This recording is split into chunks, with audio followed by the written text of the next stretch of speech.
The views, thoughts, and opinions expressed on this show belong solely to Let's Talk TCI Real Estate and not that of Keller Williams TCI or any of its affiliates. Any action you take upon the information provided on this show is strictly at your own risk, and Let's Talk TCI Real Estate guests or hosts will not be liable for any losses and damages in connection with the use of the material.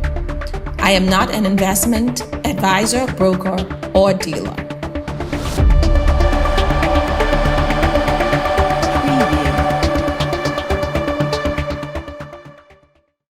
Good afternoon, everyone. Welcome to another edition of Let's Talk TCI Real Estate. As always, I ask you to please like and share the page. Also, if it makes it easier, please share the link. Today, we are going to have a very exciting conversation about the Turks and Caicos Islands, and we do have a special guest today, so please like and share the page. Also, I wish to say thanks to everyone who continues to watch Let's Talk TCI Real Estate, my faithful audience. And I also extend a welcome to those who may be watching for the first time. This show is all about real estate. Items comes in so many different ways, and it's just to tap into those ways so we can understand the full aspects of real estate. And as always, I always like to put it out there to you. If there is ever a topic you would like for me to speak about, please feel free to send me a nudge and I'll do my best to get that topic to you via a live Facebook opportunity where you can ask your questions and make your comments. With that said, I want to remind everyone that you are free to ask any questions today and you are free to make comments. Please do so at your leisure so that we would not miss you out. And also sometimes the feed does come in a bit slow. So if we, for any reason, mistakenly don't get to your question after the show, I always try to go back and answer those questions that we have missed. The last thing I want to say is a special thanks to my guest Claudius for coming on the show on last week, where he actually shared with us about vacation villa management. I believe that the vacation management business in Turks and Caicos is a very lucrative investment business. And I believe that for anyone who is aspiring to go in that direction, please rewatch the show from last week because a lot of great information was shared, and I think you can benefit from it. Also, feel free to reach out to Claudius Williams at any time, and I'm sure that he will be there to assist you with those questions. So as always, we want to get right into the show because it's only for a short 45 minutes.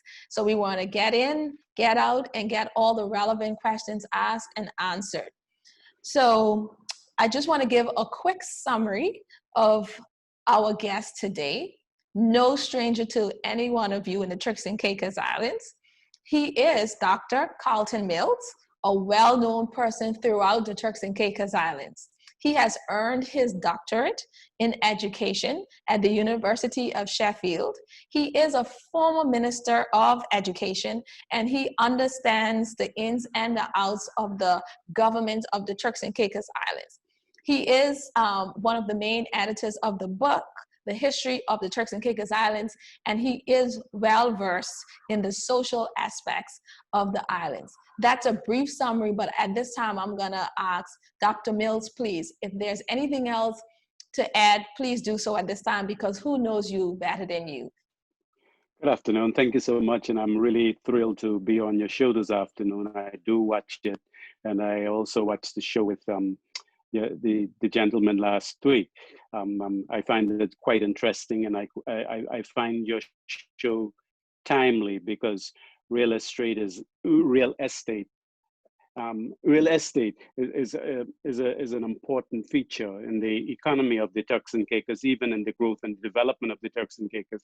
The only thing I want to add to what you've said, and thank you for the kind introduction, is that my wife and I, Debbie, my lovely wife, we own and operate Mills Institute, a private primary school located in Juba Sound, Providenciales. And we have five, together we share five wonderful kids. Two of them are doctors and one is starting college now, the last one. Congratulations. Okay. Thank you. Yes.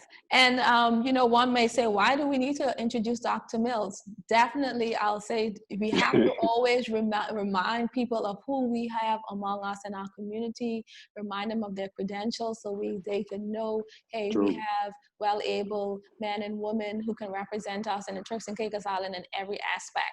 And also, we don't want to take anything for granted there. We have this up and coming generation, and we want to make sure introduce these people to that. I don't know if they call them the X generation or which generation at this time, just to make sure these people are at the forefront. And with that said, today's show is actually, for me, going to be a spotlight on the outer islands.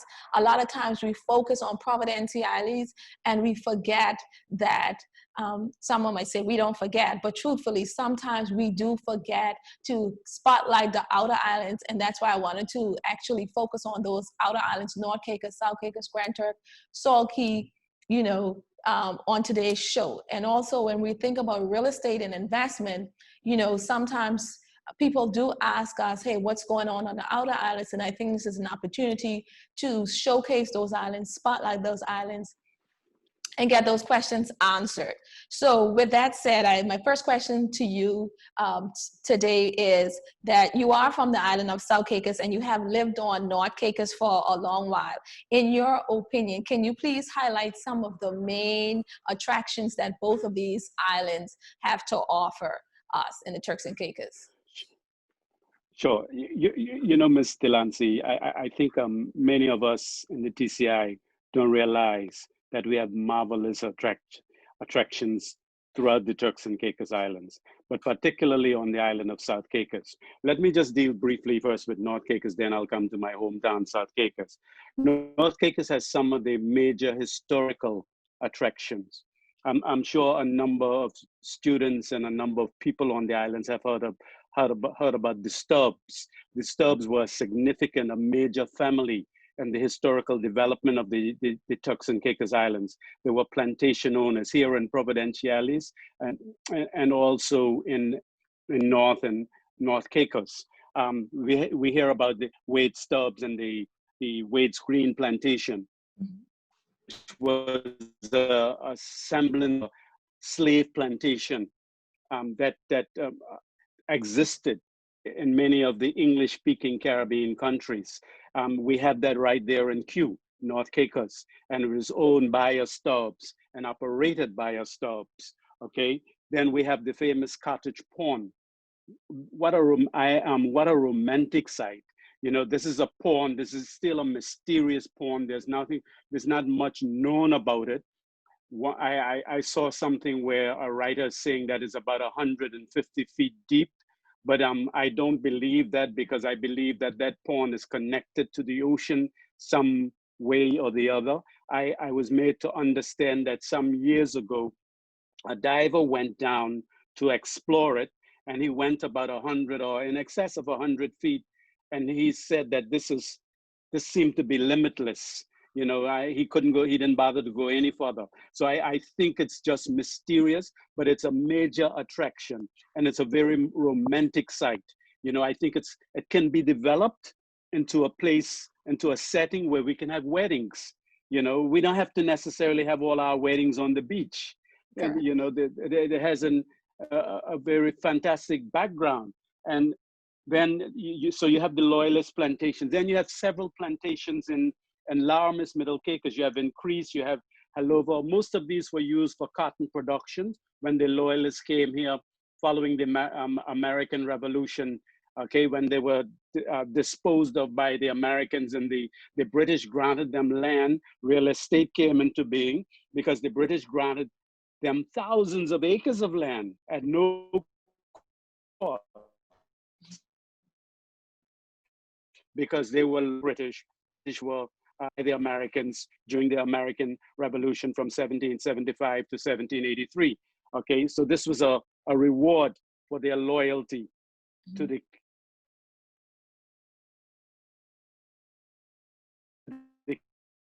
King of England for South Caicos. the major in South Caicos, I feel, of course, we have wonderful beaches. You Sorry, have the before, East Bay, sorry. which people hardly talk about. Can I Which, interrupt just for 1 minute, please? Sorry. Yeah, you were talking about North Caicos. First of all, sure. I want to say, if for any reason I pause, sometimes the internet is in and out. So, but I am attentively Yeah, listening. I figured that. Yes. But I wanted to say Yes. something about North Caicos. Okay. I like the fact that you were talking about all of these historical sites on North Caicos. And I feel that we should, especially now that we are in COVID season, it's a good opportunity to actually vacation in our own island so we can really understand and see what we have. Exactly. Don't treat it as a regular trip, but treat it as a vacation and do the things that tourists do and go and visit these historical sites. And then we can really even truly appreciate, you know, the significance of it. Yeah, go ahead. Exactly. So, I mean, I should not have left North Caicos, North and Middle, without talking about the Kangba Caves, right? And Mujin Harbor, which is one of the another romantic view. And then I think it was earlier this year, yeah, I think in January, early February, just before this pandemic came around, my wife and I were we went to Middle Caicos because we usually go to the restaurant there, Mujin Harbor.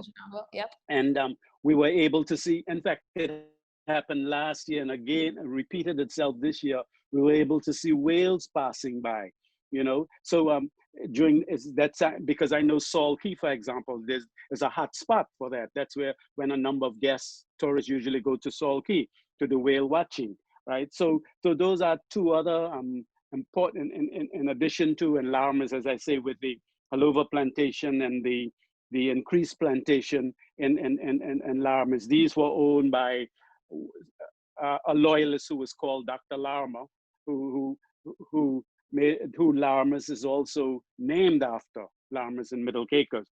Then in South Caicos, you have the historical ponds, right? The salt ponds, as you know, up to 1964, and I think up to in Salt Cay up to the early 1974, the salt industry was one of the key economic areas in the Turks and Caicos Islands.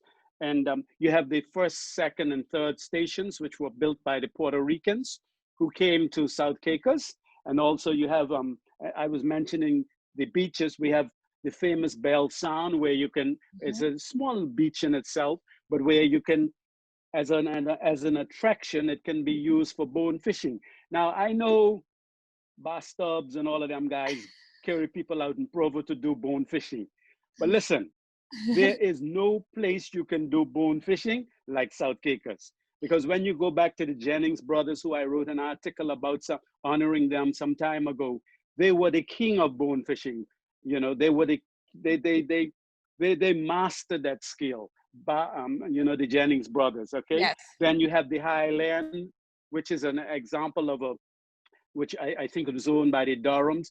It was you had this big house that was separate and apart from the salt ponds, and it was a resemblance of what a great house on a slave plantation represented. And I remember going to South Caicos, and I remember going to South Caicos and looking at that. Yeah. Yes, it has a lot of historical importance attached to it. Then there's the first fishing plant, which was before people heard about these plants. Now we had a lobster plant from the early 1950s. Then it was I forgot the original owner, but then it was taken over by a guy we call Mr. Mike. He has children now also in Turks and Caicos and South Caicos. He had the fishing plant, and my cousin Howard Mills managed it. And we also had Mr. Alexander, who was the one who was the supervisor. And Ms. Delancey, that was a time when lobsters was in abundance. My mother worked at that plant, and my mother would go to work. She was a supervisor. She would work like from 2 o'clock in the afternoon, and I wouldn't see my mother again until the next morning. So many nights I spent at home alone because my father was the watchman at that particular plant. But that can tell you the abundance, the quantity of lobsters that were. I know fellas like the Cox brothers, Ruby and God rest their soul, Edward and Louis Cox. That's how they became famous, especially Louis Cox. Those guys, you only had to go out to the foot of Long Key by 6 Hill Key the furthest to get lobsters during that time. This is the early 60s, right? Those guys would normally make 2 trips out in the boat a day, and lobsters would be piled up there. They had a concrete platform, you know, but you know, that plant is just amazing. It's surrounded now by shrubs and bush, and you know, that could be a major historical site. Then there's the lighthouse in South Caicos, you know, the old district commissioner's residence, which was blown down, which was destroyed by the hurricane. Okay, so you had the Coast Guard station. I was out there a few weeks ago, just before the pandemic, and just amazing. We're not taking care of these properties out there. These are just like the North and South Base in Grand Turk. This was a part of the U.S. operation in the Turks and Caicos. So you know, these are historical milestones, landmarks in the Turks and Caicos Islands. Okay, then you had the wells where people got their water from, and public tank, you know, where they get their fresh water from. Okay, so I'm gonna just stop there because I could go on and on. I can go till midnight tonight about South Caicos. Yes. But South Caicos also, finally, South Caicos is one of the most designed, like Grand Turk, is one of the most designed islands. And because it was settled first and foremost by the Bermudans, they had proper street names. They have proper street layouts, you know, and the architecture there at the time was Bermudian, just like Grand Turk and Salt Cay. Yes, I was about to say that Grand Turk does have a lot of Bermudan style homes as well. Yes. Yes. Yes. Because remember, Grand Turk, South Caicos, and Salt Cay were what was called the Turks Islands.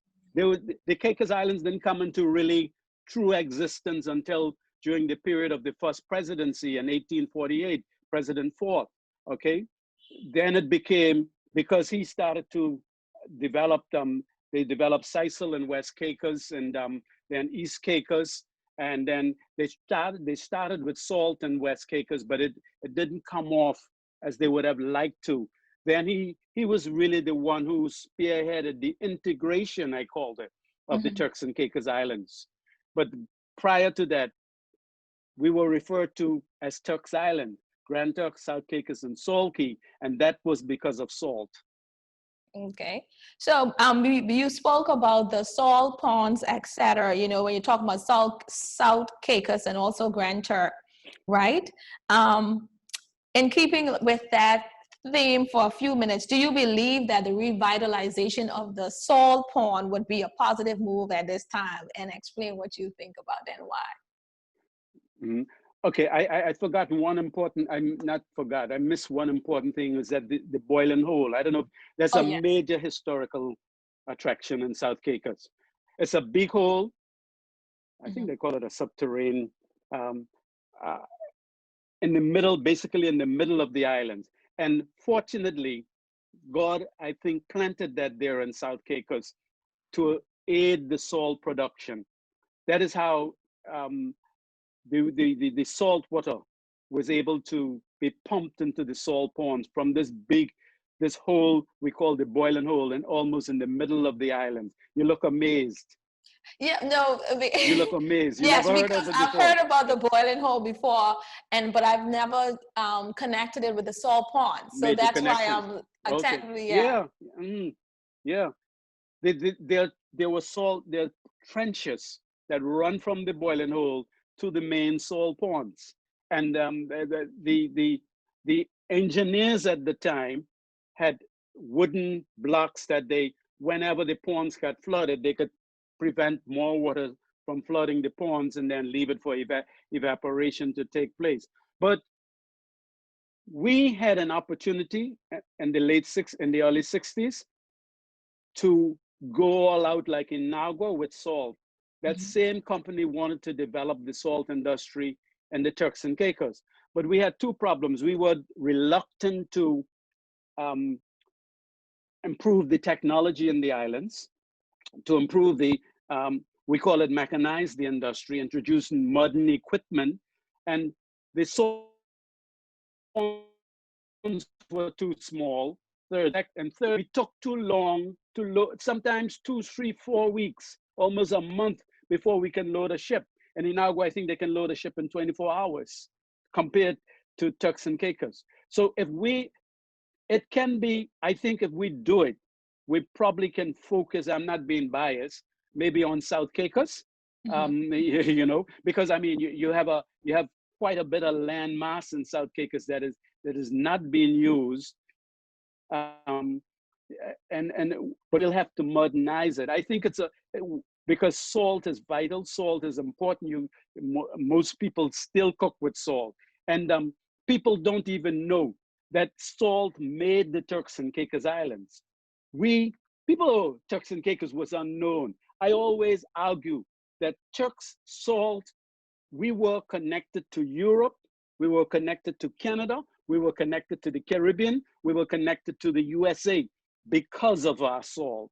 Those were the primary markets. The Bermudans would take the salt from the islands, take it to Newfoundland and Canada, or to the US colonies at the time, which were the British. They were occupied by the British. And then they would take, from Newfoundland, they would take the codfish. And in order to take the codfish from Newfoundland to the British West Indies, that was the staple diet for the slaves, okay? Right. It had to be preserved. And the only thing, we had no fridge in Leckie at that time. So the only commodity that could preserve it was our salt. So we took the salt to Newfoundland, and Newfoundland traded with the planters in the Caribbean, the codfish, because that, as I said, that was the main diet for the slave. So in order for it to be preserved, our salt was used to preserve it. Okay. So go ahead. I believe we can do it, but we'll have to mechanize the industry, right? And we'll have to be more efficient in doing it. Then we'll have to, and the second reason why I say South Caicos has the best harbor that can accommodate huge vessels. There's no proper harbor in South Dock, ain't no harbor compared to South Caicos Harbor, you know, and it's a sheltered harbor because you have Long Key and Dove Key to the southern end, then you have the island, you know, it's a really one of the most protective harbor in the Turks and Caicos, right? So definitely, and that's why they also refer to it as the harbor in South Caicos. East Harbor. Yeah, harbor. It was East Harbor, but then the younger generation referred to it as harbor. Yeah, because of that, we have the best harbor. Yeah, and so if we ain't got nothing else to boast about, we can boast about that. So basically, like you said, talking about the salt plantations, talking about the plantation owners, even in North Caicos, and and we're talking about the outer island, and also we are always talking about how tourism is our main source of income for the Turks and Caicos Islands. Explain to me, based on the outer island, how do you see diversification of our economy, and how does it connect with the outer islands then? Because this is something that's very important to us. I like that question. And I am just amazed that Turks and Caicos is still primarily, yes, I mean, there are several opportunities as a result of tourism. But we had in the past a diversified economy, you know. You know that we produce cattle on, had cattle ranching on East Caicos, and we used to, and we sold the meat to Grand Turk. No, I didn't know that. In the 1800s, yeah, right. We had sisal, we had cotton, okay, and and of course we had a little agriculture. And I would say here that yes, most people, when they're talking about North and Middle Caicos, they talk about making it an agricultural-based economy. Mm-hmm. I would give that to Courtney. Say what you may about Courtney. Courtney has, you'll bring someone in, that person does not have that passion and that desire like Courtney. Courtney is the man for that. And you can provide the training for him. I will give him that farm to run. I will give him put him in charge of agriculture development, and you'll see how this country, we're not going to be able to fully be sustainable and feed ourselves when it comes to agriculture. But I think and we had, that is critical. Yes, ma'am, go ahead. Well, you said But we also had whaling. Uh-huh. We also had whaling. Just wanted to plug in just one quick section, because you were talking about the farming and not being able to sustain ourselves just with that. Do you not feel that if we do it on a large enough commercial scale that we are able to do so? Because we have large tracts of land in North Caicos and Middle Caicos that is just ripe for commercial farming. I don't think we will be able to do it where we be totally self-sufficient. That's the point I'm trying to make. Okay, totally self-sufficient. Right? Okay, yes. But we will be able to do it where we can supply places like IGA and SMART and so forth. And I want to make another connection a little later on because of another question that you had asked, right? But as I said, we had Sisal, because I remember as a little boy, my father was one of the engineers, we call them engineers, with Mr. Dikey Stubbs, because that's how they got rope. Sisal was used to produce rope and other things, right? And then we had the fishing and the conch. I read somewhere where at one stage we had exported like over 3 million conchs, I think, like to Haiti, because that's how people like Mr. George Lockhart in South Caicos, Mr. Thomas Stubbs, another Stubbs, and South Caicos, we call him Turks. That's how that he used his conching to become one of the prominent businessmen in South Caicos, a man that I really admired. So as I said, we had sponge, and then the Bahamians also came up to the Turks and Caicos Islands, just like how the Dominicans sometimes come and poach our banks. The Bahamians were coming from the Bahamas and poaching on our bank. That's what depleted our sponge industry. And what also helped to deplete our sponge industry is that we didn't make it a seasonal industry. It was an all year round industry. So with the Bahamian invasion and with us harvesting sponge all year round, it became a problem, and we depleted we killed the industry, right? We didn't properly manage it. So we had a diversified economy in the past. So what does it take for us to get back to that? Creativity and getting, we have to be creative. I think you mentioned it a while ago, the salt. We can look at salt. We can look at cattle ranching. You have East Caicos, acres of land in East Caicos. I remember in the early 60s, I went to East Caicos with a group of men to hunt cows. I know Mr. Oswald Jennings used to do that and provide meat for people in South Caicos. We're gonna have to start somewhere, and it's not gonna be an overnight fix, right? We have to grow into it. It's gonna take years, but we have to make a start. We can look at chicken farming, we can look at cattle farming. To make a start, we can look at agriculture. Middle and North, designate Middle and North for agriculture. East Caicos for your chicken and your cattle farming. And what can you do with West Caicos? Big question. You could also, you could probably make West Caicos into another chicken farm, but we have to, I think, for example, in South Caicos, I mentioned it to you earlier, I did an article on South Caicos. How can you develop South Caicos? We don't want major hotel like beaches and and the Ritz-Carlton and all of these islands.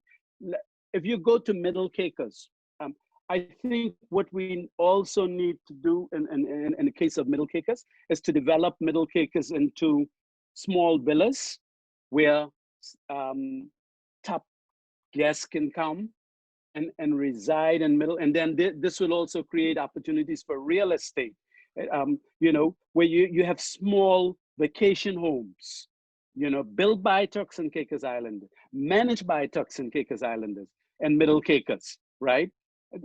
So people can, you don't want to overpopulate and overdevelop these islands. South Caicos use the natural abilities of these islands to develop them. South Caicos has the natural harbor. Develop South Caicos into a yacht haven, a yachting whereby if you go to Tortola and many of those Eastern Caribbean countries, Tortola is a British overseas territory, just like the Turks and Caicos. The yachting industry is a big industry in Tortola. A spin-off from that industry, you're gonna need mechanic and marine mechanics. You know, because people are gonna bring their yachts down. What they do, they leave their yachts there, and people come from because Tortola, for example, don't have many hotels. People come from New York and Canada and North America, and they live on those people yachts. Right. South Caicos used to have yachts come in the 60s and 70s, and the 70s, early 80s. You know, and it was a big thing. I remember Captain Bruce right now, because he and Louis Cox, they had the refueling center. So you develop a refueling center. That area from Lloyd Stubbs all the way down by Louis Cox, down by Conground, down by those fishing plants, we can develop that into a yacht marina, right? And you have little restaurants. You don't want no fancy restaurants like Grace Bay Club and you know, like what we have the Big L's and all of them. You have small restaurants where people could come in and get their boiled fish, get their conch salad. You ain't having no, you have chicken there as a standby. You know, when you serve strictly conch, lobster, wilks, and fish. You know, South Caicos got some of the best fish in the island, right? And you'll create, look at the opportunities this is going to create for the fishermen, right? Right. You can have conch, you can have lobster, you can have wilk, you could just have it there, small restaurant. Then people are going to come and they're going to want to do tours. Then you have the boiling oil, you have Highland, so you can have taxi drivers. Stores are going to be selling produce. You know, more stores will open up. You'll not just have Louis Cox and Shambi, but Mama will be able to bake her bread. You ain't got to import no bread from the US. You have South Caicos people can bake bread. Right. That can be, you know, you have, go ahead. So I mean, in saying all that, this is a lot of things that can be done to diversify the economy. So how do we build like that local confidence to invest in these islands? So there's another question I'm thinking of other than that, but how do we create that local confidence? Because we have a lot of native people who are from these islands, but they're still not investing in these islands as well. How do we create that confidence? The problem is that we're not sensitized to these opportunities. We see South Caicos as a barren place, right? It will take a combination of, what's the new agency, not TCI, Invest TCI. We got to get out there and put people who are passionate about these islands and get out there and start promoting these islands. I watched a video this week with Stan Hartland calling Grams Morgan and doing a song. You see what I'm talking about? I don't have to say much more. We have to, with government and the private sector, we have to promote it. South Caicos could be not only a fishing, you could build little fishing lodges in South Caicos, and you promote it and say that if you're coming to fish, you go into South Caicos. You could do your bone fishing and so forth, you know, and plus that yacht marina, Salt Cay, your whale watching and so forth. So it requires a combination of the government and our investment agencies and our local hoteliers who can also invest in this. But I want to also see more Turks and Caicos Islanders like Creighton, Gilly, and Stanley, and you could name them, Clifford, Hudson, you could name several of them, you know. What we have to do is build confidence. Our government gonna have to put policies in place to protect these people, to protect our local investors, you know. The banks have to have cushion for our local, you know, how much help do we actually, a Turks and Caicos Islander small businessman gets from Scotia, First Caribbean, or RBC? If you don't have X amount of collateral, you got all the hell in the world to get a loan. And then our government has to instill in our people that this is a collaborative effort, right? We can't do it individually. Turks and Caicos is based on too much individualism. That is killing us, right? Right. I have I have to learn to live with my brother. I have to learn to trust my brother. And I have to tell my brother, when we make our big hit, the first piece of profit we get, don't go down south and to the south of South Caicos and span Yes. it up and bust it up. Invest it, reinvest it, save it for rainy day, as my father would always say. So in order to get this done, we need our leaders to sensitize our people. One, we need to build that, and they will have to build that confidence in our people, and then they will have to develop that collaborative atmosphere that that involves locals as well as some of the other investors we have in Turks and Caicos. I know, for example, one of the guys in one of the investors, hoteliers in South in Provo, was thinking about doing a fishing cottage in South Caicos, Right. you know. But we have to designate the islands for a specific purpose, Yeah. you know. Specific purpose for Grand Turk. You have the cruise line in Grand Turk already. Good. Let's focus on that for Grand Turk. Only Grand Turk. What you have for South Caicos and develop Salt Cay and that light Middle and North Caicos, this will be an agricultural area. Yeah. With your small vacation homes and so forth. Yes, go ahead. I've had one or two persons who have reached out to me before. The show was not in reference to the other islands, but they had said one lady was talking about taking advantages of the plant life and creating medicines or soaps. I know that it's going on a smaller scale there, but North Caicos is really ripe for stuff like that, you know, taking it to a larger scale. Also, someone had mentioned about, you know, eco lodges in the North and Middle Caicos area. And yes, also, that's what I mean. Yes, yes. And also just to fit in with the flora and fauna of the islands. And also when it comes to even camps, you know, camping is a big thing, especially in the US and about. You will be surprised to know how many persons would even want to visit the island just for camping during the summer time and even all year round. And so it's a lot of things we can do, I believe, to, like we say again, diversify, is just to make sure we have the capital to do. So now the question is, you know, sometimes we may not have that on-hand capital. So that's why sometimes we do look out, you know, to other investors who are non-residents in Turks and Caicos Islands. That's not to say we don't have the capability here among ourselves.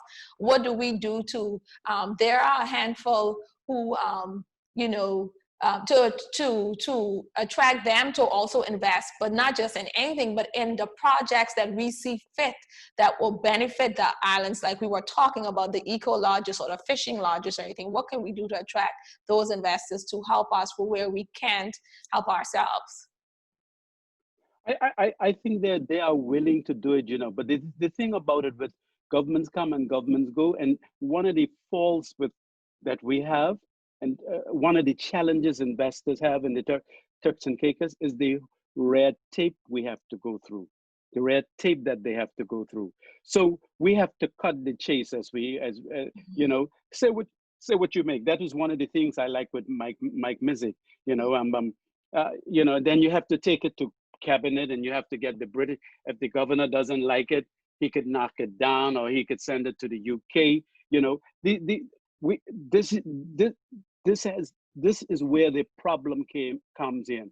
In the, I think it was the 1972, somewhere around there, there was a major proposal for a offshore for development in West Caicos oil refinery, and oil transshipment center, and it was because of this red tape that killed it. If that had come to fruition, you know where we would have been today, right? And you're paying what, almost $6 for a gallon a gas in Providenciales. Yes. I mean, you probably would have been paying one something or two something. The point is, because of the British killed it. They killed it. They murdered it. Dr. Ewing was also, and during his last administration, had a major tourism development for East Caicos. They killed that because then the environmentalists came in and said that, oh, it will destroy the reefs and so forth. Okay, I respect that. But the fact of the matter is that, you know, there are these obstacles that are still in our way, you know. Like I said, the case with West Caicos. And so until we can find a way to get around that, I don't think it's a case of persons not interested. There are investment opportunities, right? We have to learn that if we're going to develop Turks and Caicos, we're not going to be able to do it by ourselves. Right. We have to look at the Mark Duliet. We have to look at the Stan Hartland, and you know, and these persons have made the Turks and Caicos their home. Say what you may about them, but you have to get them to work in collaboration with local persons to get this done, and then collectively, because they have to link up also. They have the connections with external or outside investors. Okay, they know how to do it. I mean, look how Stan was able to call Graham's, boom, in no time. You got a video of the Turks and Caicos showing that we are open. Okay, right. That is just okay. So that is just one example. But I think collectively, with all of these persons on board, we can get rid of that red tape.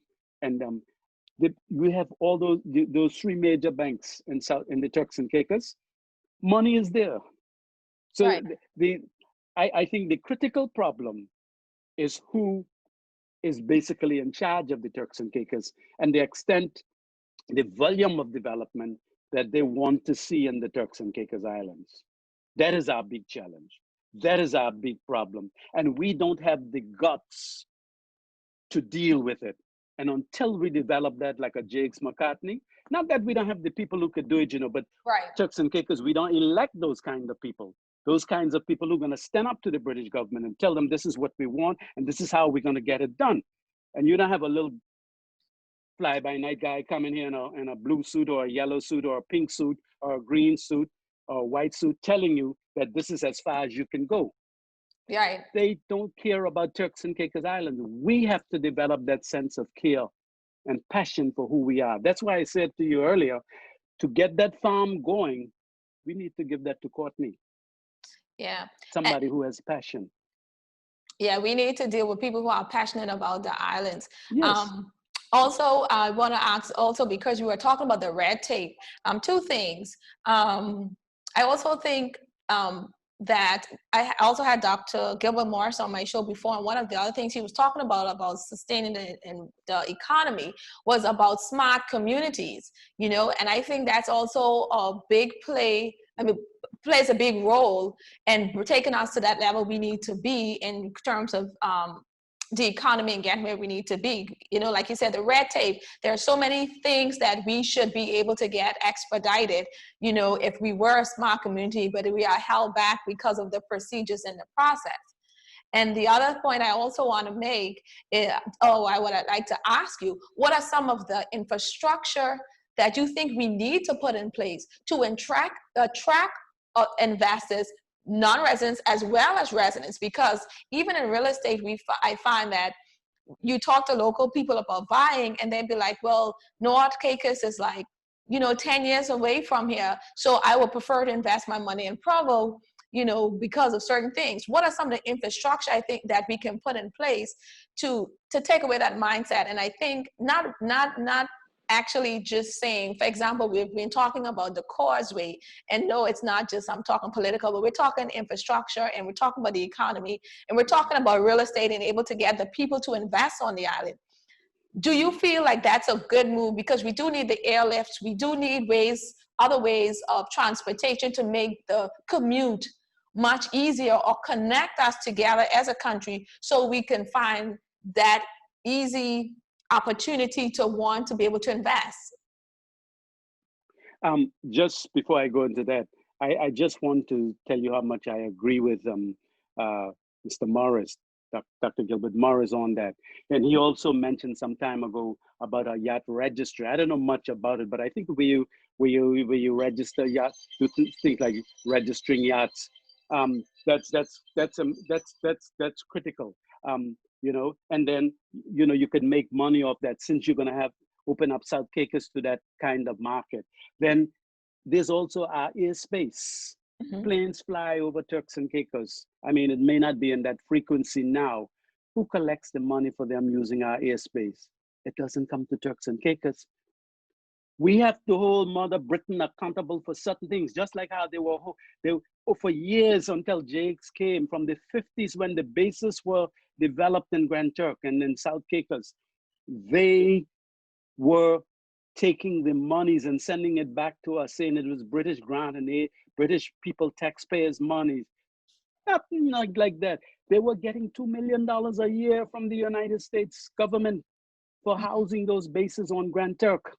Okay, because we were not an independent territory. We were not. We were we were not a. Well, I don't want to use the word dependent territory, right? Because we were able to sustain ourselves several years, and we're still able to do it now without much help from Britain. But the point is, who gets that money for aircrafts using our airspace? Who was getting that money from the 1955, early 1950s until 1976 when Jakes for almost 20 years. Right. Right. But these are other, because we have that airspace. This is another way in which we can generate money. And I'm sure Gilbert Morris can talk more about the yacht registry and the smart. We have to be a smart. I mean, why is it that I have teachers in my school? I have to wait 2-3 months to get a work permit. Why? I got a driver's license in 3 hours in the United States. Look how long it takes you to get a driver's license in Turks and Caicos. We are slow. We are, oh God. I mean, I don't want to use the term. You take 30 minutes to get a birth certificate in the Bahamas. Yeah. 2 or 3 weeks to get one. But what we in respect to the infrastructure, some of the key things are running water, proper electricity, and proper internet services. In order to South Caicos and Salt Cay and Middle and North Caicos, we have to start looking at that, and then have ensuring that the providers make the necessary. The internet providers make because telecommunications is important to an investor. That's really important. You don't need no highways in Middle and North Caicos. You need a proper road for people if they want to build they want to have a vehicle. Cool. I would have liked to seen those countries those islands having what you call them, like Gulf carts, like what you have in Pine Key, Parrot Key, and to some extent, I think Ambergris Key. Right. To be more environmentally friendly yeah. and to have more regard and respect for nature. And I think that has to be the kind of development we want to see in North and Middle Caicos, right? So the infrastructure, those are the critical things that need to be put in place. I know when Provident Limited, who were the 7 Dorfs at first, when they developed Provo, the fellas like Gustav Leibman and them, Paul Higgs and them, put down conditions for them. And they had to put proper infrastructure in place in order to be granted the 4,000 acres of land that they were granted. So government has to take some responsibility for putting the proper infrastructure. We pass going to wells and stuff, and then having electrical pumps around our houses. I think we have migrated from that stage in life now. Kids today want to turn on a tap and water flows. You want to go on your computer, boom, and you can access the internet, you can access information like that. So we have to make Lime and Digicel and Fortis is stepping up to the plate. I don't have no problem with that, but they have to step up to the plate, So we have to make sure that these basic things are put in place. Yeah, we do have persons even asking, when they ask about properties that are listed on outer islands, one of the first questions they would ask, is there electricity? Is there water? The basic necessities. And sometimes you're like, there's power, but there isn't any water. They'd be like, no water. It's like, no, the services doesn't extend to that island, no city water. So Right. yeah, that's very important for the investor. Sewage disposal and all. We need, sewage disposal, right? Right. So these are some of the critical things that need to, and that is the problem with North and Middle Caicos. In South Caicos, you know, um, people still, to a very large extent, have their individual tanks, Hmm. right? And right. So and then you need proper cable services because people want to be connected and keep connected with their news. I mean, yeah, but I know you have Netflix and all of that, but the thing about it is that these these are the responsibilities. This infrastructure is government's responsibility, and government can put pressure on the water companies, the cable company, the internet, the telecommunication companies to put the proper facilities in place. Yeah.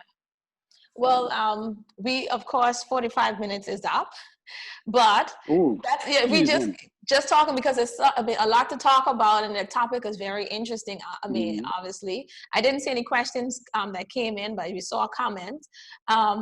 But I want to say, what do you think about, I mean, before we close up, I know we're at that mark, what do you think about Salt Cay and what could happen in terms of development there to attract people to Salt Cay?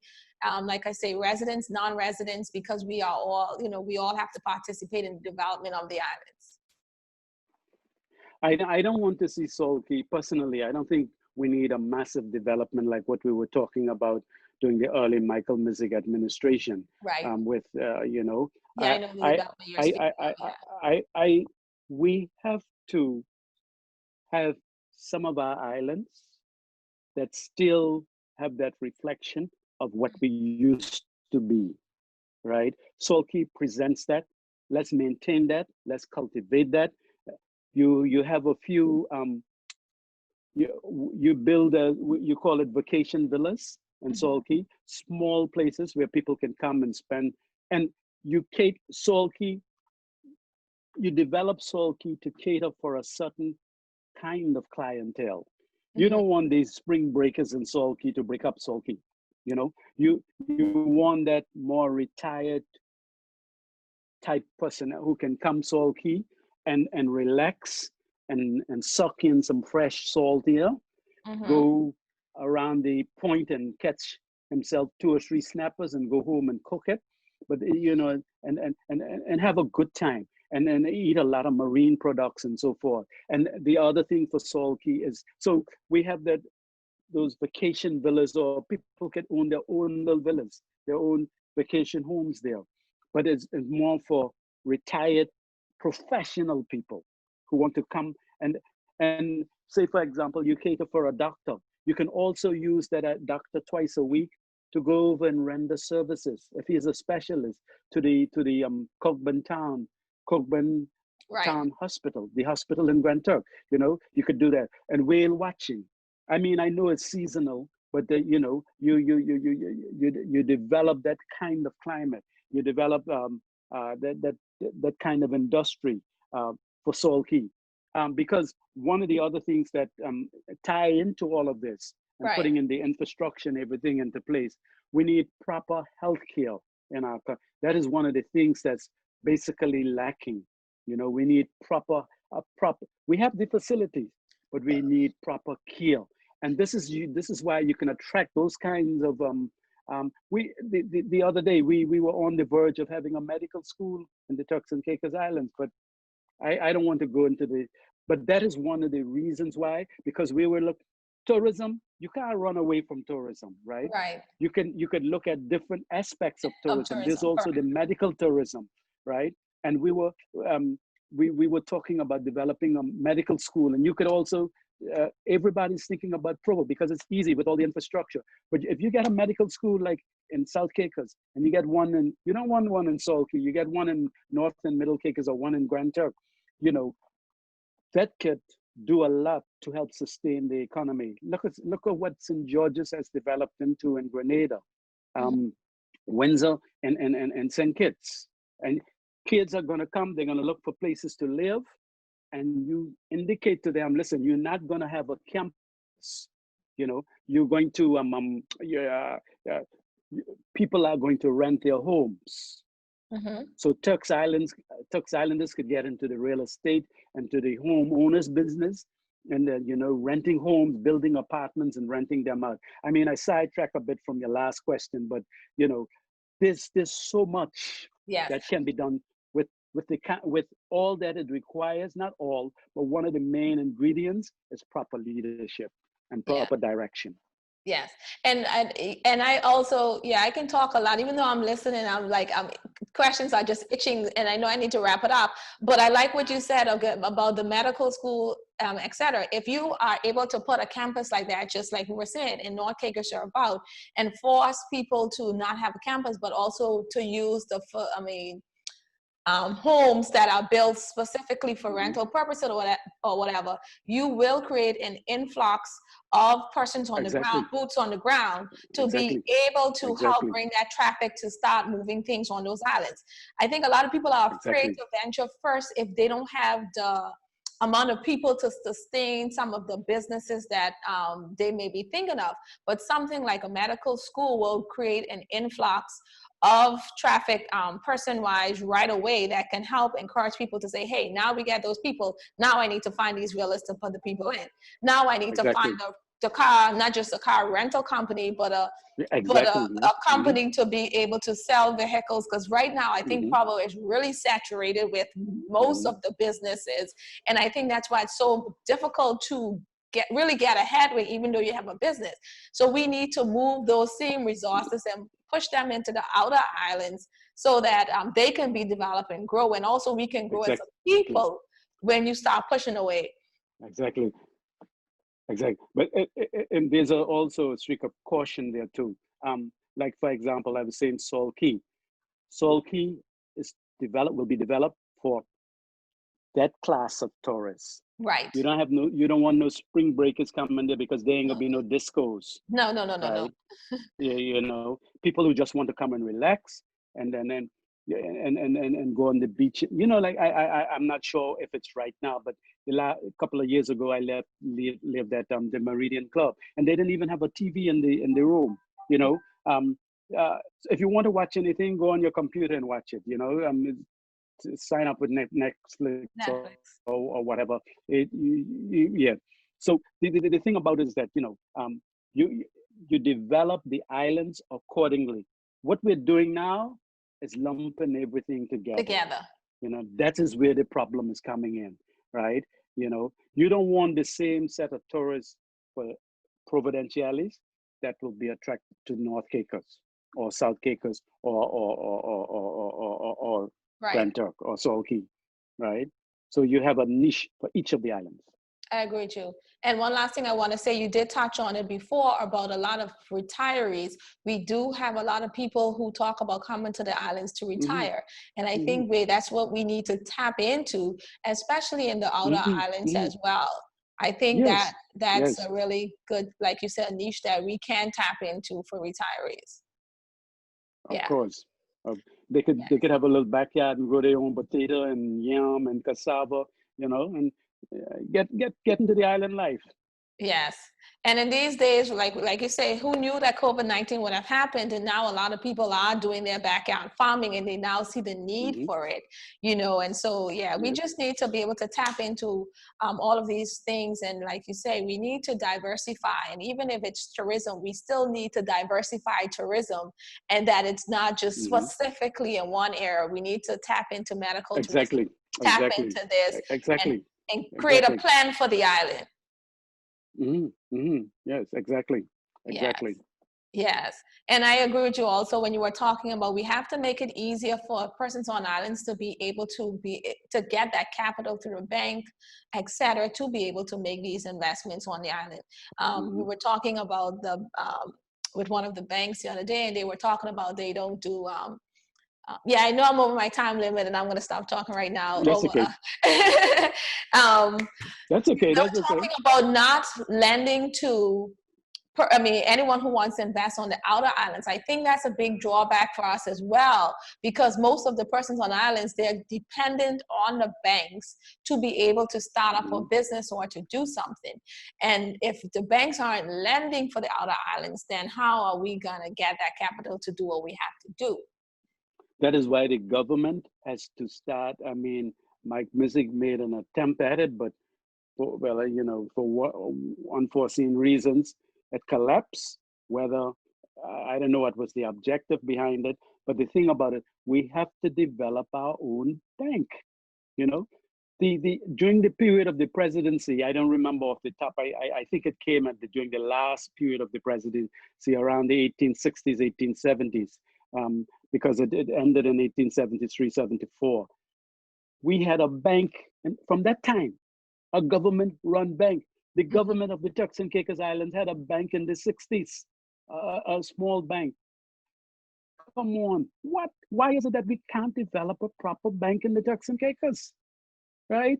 You know, so the government needs, you're talking about building a country, you're talking about you want to be independent and you don't have the institutions to support you. You need to have that.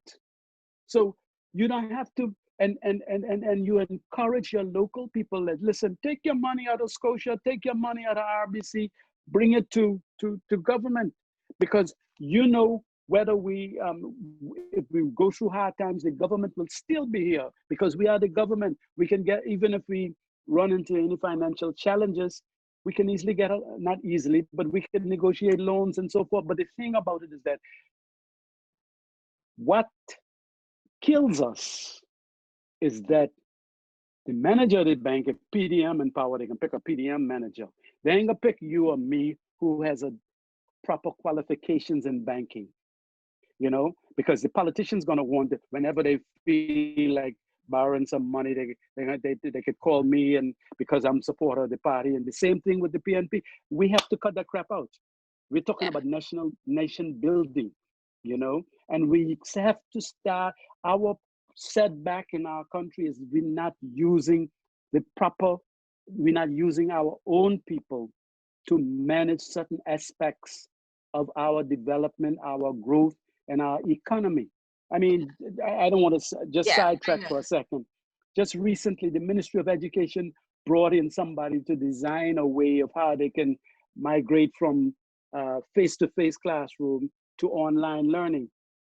Why didn't bring all the principals of the schools together, and we could, or you have all these educators in the Turk, you have to pay somebody, to bring in somebody to do a audit on vocational training, when we were telling you from years ago, these are the key areas in the Turks and Caicos. Look at Fortis. Fortis is a typical example of telling you how you could train people. I do applaud Fortis for them. All managerial position. Exactly. They train the people. They train the people. But anytime we want something done, we got to look outside of Turks and Caicos Islanders. So we still have this dependency syndrome. And until we get rid of that, you know, our government still depending on our international banks. Start developing our bank. It's not going to spring up. It's not going to be successful in 2 years. But you have to start doing something so that you can properly secure your people. Yeah. Right. And that bank can be a security for people.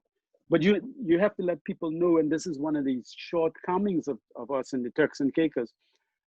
We don't want to tell our people the truth, right? Because we're looking at the next election. That's all we look at, the next election, right? I don't want to turn your show into politics, but the fact of the matter is that we can't progress until we address these issues. Yes. You know, we're not going to, I'm not going to give him a loan because he's a supporter of the PNP. I'm a Turks and Caicos Islander. Yeah. Yeah. You know?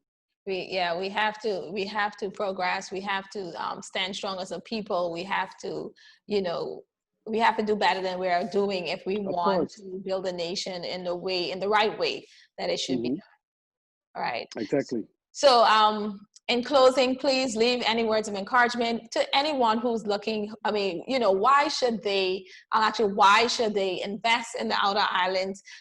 use a few minutes just to tell residents, you know, why should they, you know, try to take, I mean, I'm thinking in my mind, I have a lot of questions. I'm just thinking because a lot of us say that, hey, well, I have generation property or I have this, and they're just leaving it to go.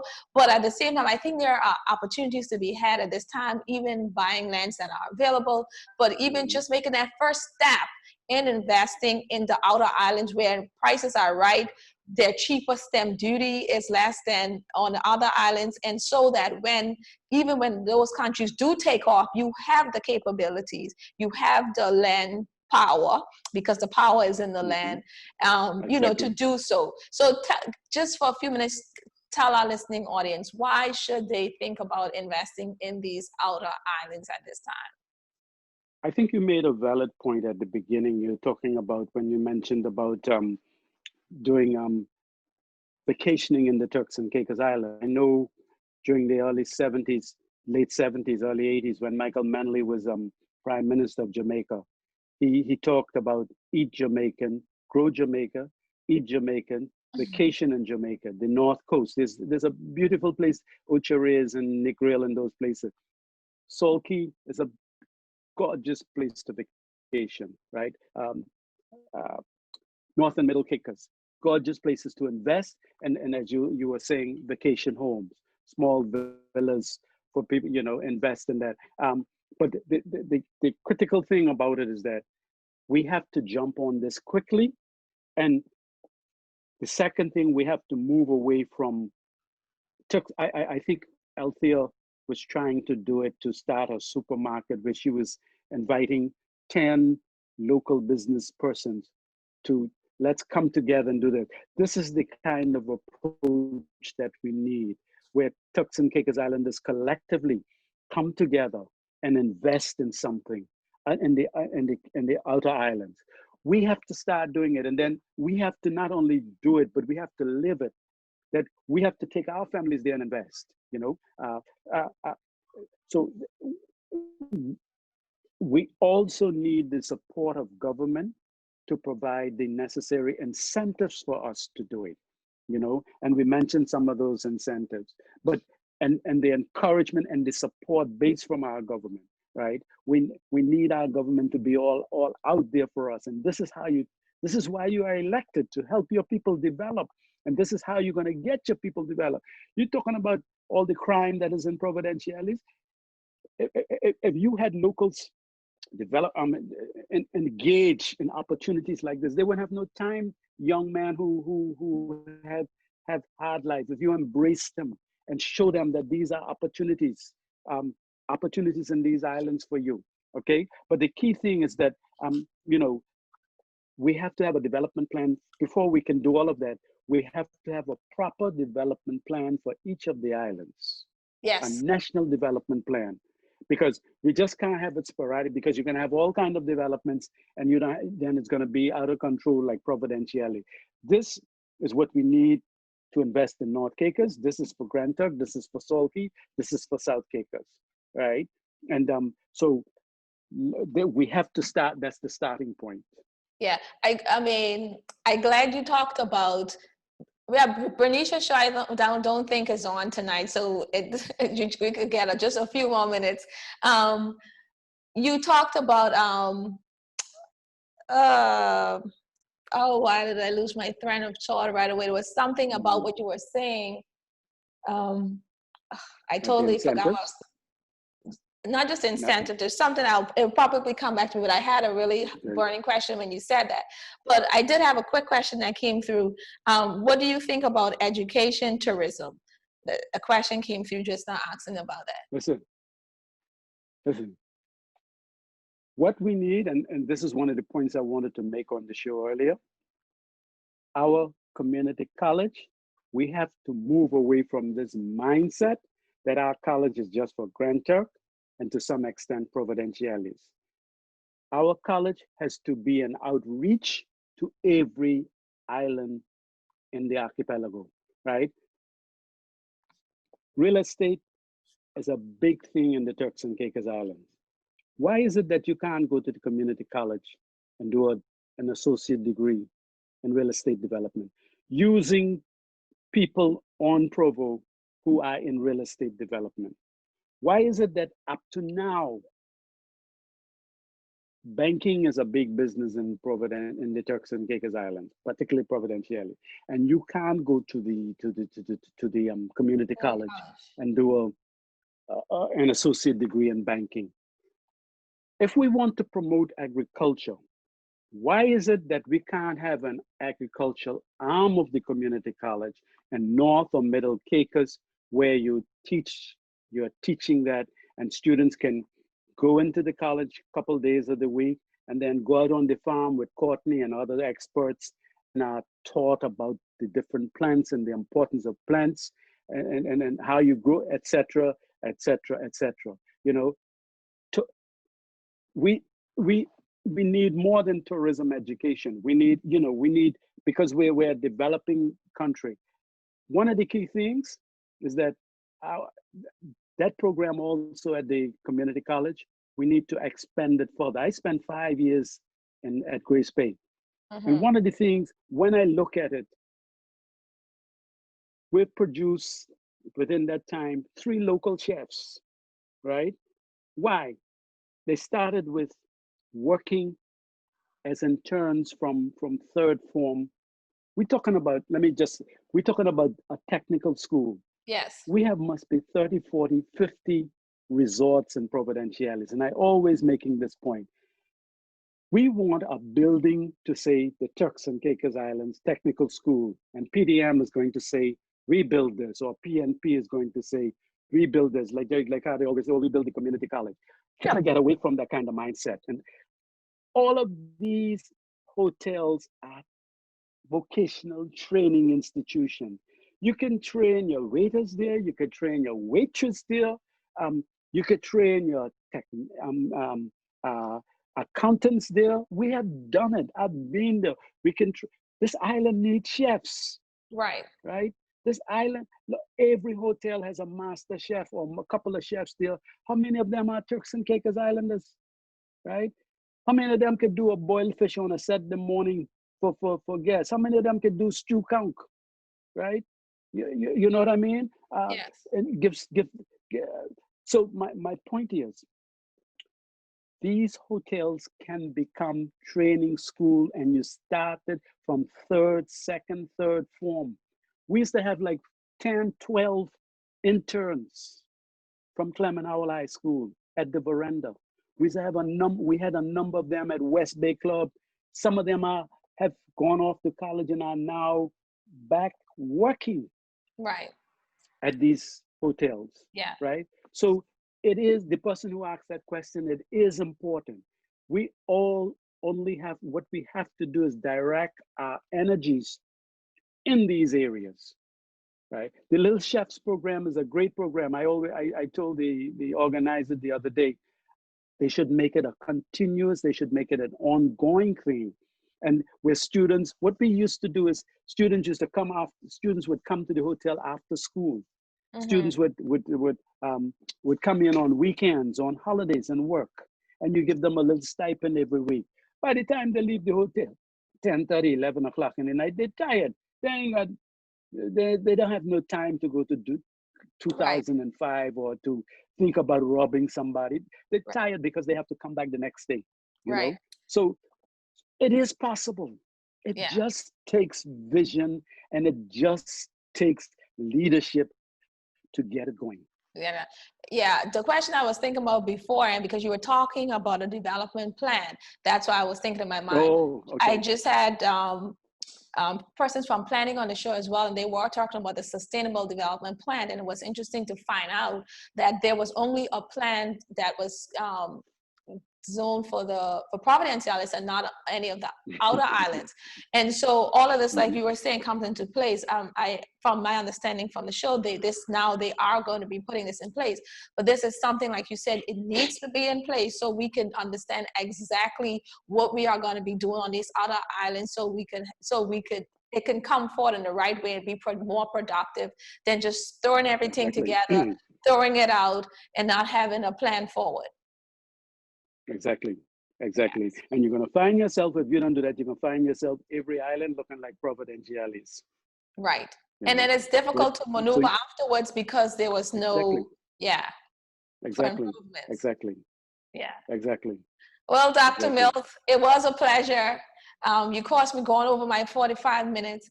I should have known better that I couldn't continue in 45 minutes, but it was a wonderful show. It was a really great discussion. And I think discussions like this need to be had at, I mean, sometimes, you know, and we need to highlight the outer islands more so, you know, we need to get everyone involved because we have a lot. I mean, the islands are beautiful, like you pointed out earlier.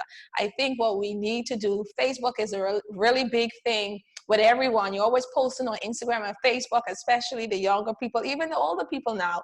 I think we need to start with this year, even start hashtagging I vacation in TCI. You know, we need to start hashtagging, you know, stuff like that and see how we can make that go viral. Hey, as a native person, I vacation in TCI, and highlight even more of what these outer islands have to offer. We need to self-promote it. All of us can do that by doing something like that. And so, yeah, start vacation in TCI, start highlighting these things, and trust me, I believe it can go viral, and I think it can benefit us in the long run. Of course, of course. Yes. So Thank you thank so you. much. I really enjoyed this.